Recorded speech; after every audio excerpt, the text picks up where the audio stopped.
Hi guys, thank you so much for stopping by. Today we are going to talk preschool.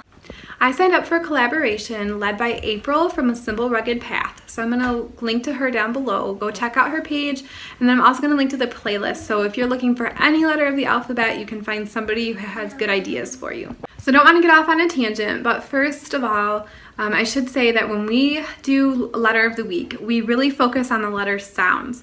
That's kind of a Montessori thing, and it just makes a lot more sense to me because some letters don't say, their name. They're going to learn that C says K and C says S. So we do Logic of English starting at 4 years old, and during our 3-year-old year, we'll do a letter of the week, and we will introduce the letters, but we will focus on the letter sounds as they are taught in Logic of English. So I'm going to show you what a week in our house looks like when we're doing preschool if our theme was the letter P.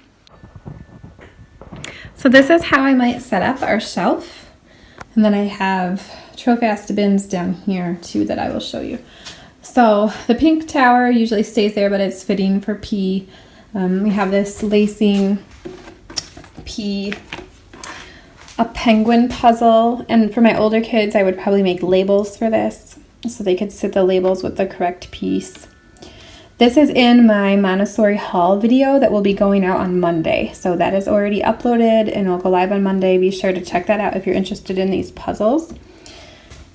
Then these little printables are laminated and stuck up there with blue tack just to decorate.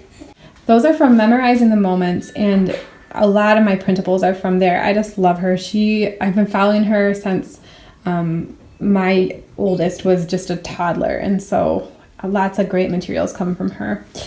I put out a penguin puzzle. This is a really cool puzzle. They can build, like, this part of it is only 24 pieces and it gets progressively harder, so it's perfect if you have a family like ours with multiple ages.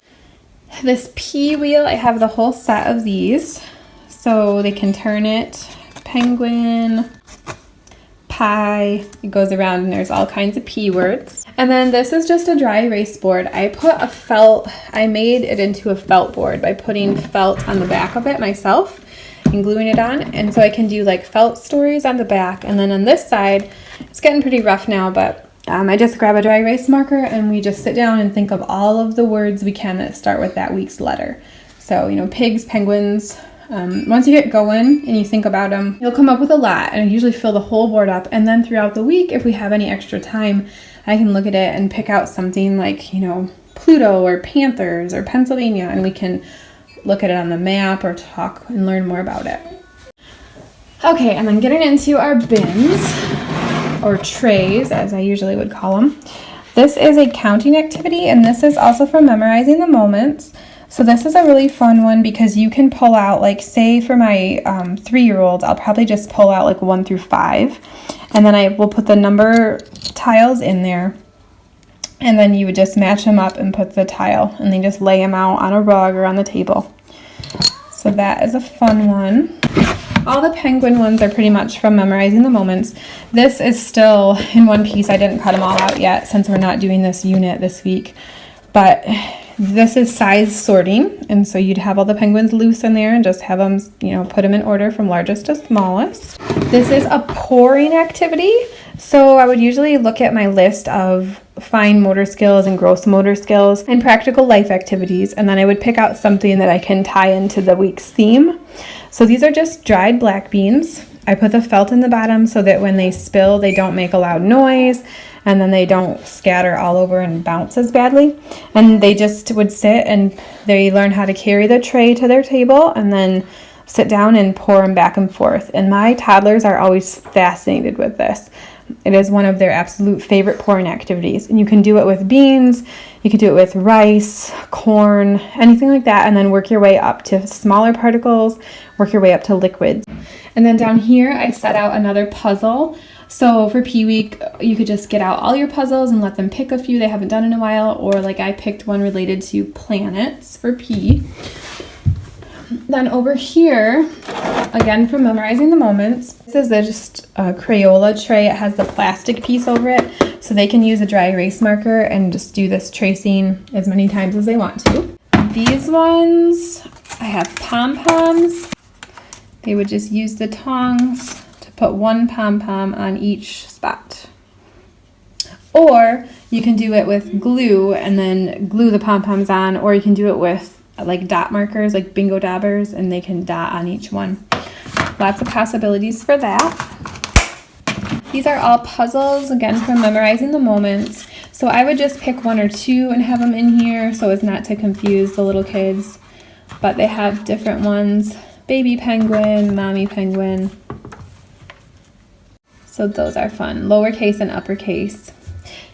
And then over here, I have more things that I just didn't put out in trays. These are for clipping, so you could either use paper clip or you could use clothespins, the springy kind of clothespins, or even mini clothespins. I really like using those because it's great for their little fingers. And they have to clip onto the P and match up with the other P. And again up here. And then this is a Play-Doh sheet, so I just laminated this.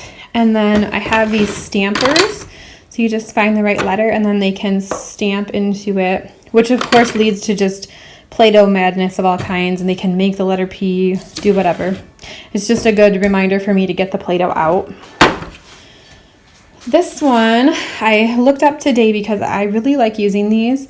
This is from 3 Boys and a Dog. And this one I don't really love because she used all the letters that are so similar to P. The other ones that I had from her were not like this, so I'm not sure if she did a more advanced set, and I just happened to click on that today.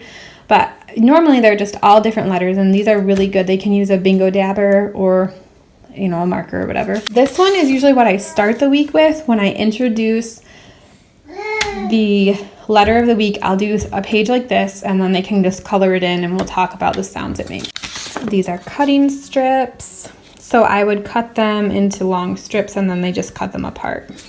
This is another one of my favorites. It is from blessedbeyondadoubt.com. And so you go over with does penguin start with P? Can you hear a P at the beginning of penguin? And this is just a great beginning sound game, like an introduction to a sound game. Obviously duck does not, so when it got to duck, we'd either cross it out or leave it alone, and then just color in the ones that do start with P. This is a similar thing.